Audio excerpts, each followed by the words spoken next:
त्यामुळे मी त्यांना आग्रहाने सांगतो की आपण जी चर्चा करतोय ती 3 आठवड्याची किंवा 3 महिन्याची किंवा इव्हन 3 वर्षाची देखील नाही, ती ट्रुली पुढच्या 30, 40, 50 वर्षांची आहे.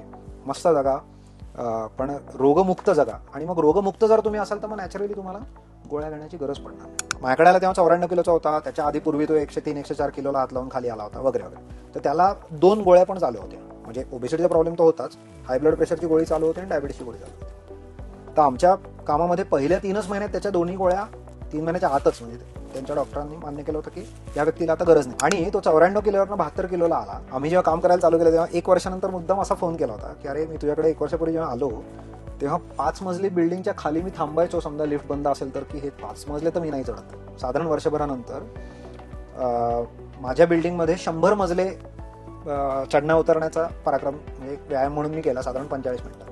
काय त्याची 12 मजली बिल्डिंग आहे काहीतरी, तर ती 8 वेळा जाऊन आणि मग वर परत 4 मजले. असा त्याने व्यायाम तो करू शकला 1 वर्षाच्या फरकाने, कारण तो चांगला 20-22 किलोनी खालेला होता. म्हणायचा अर्थ असा की हे डिप्रायव्हेशननी होणार नाही, हे कॅलरी काउंटिंगनी होणार नाही, हे ड्रग्ज घेऊन नाही होणार. समोर नॅचरल लाईफस्टाईलचे चेंजेस वापरून समोर व्यक्तीला बदलताना बघणं हा माझ्या कामाचा एक आनंदाचा भाग आहे.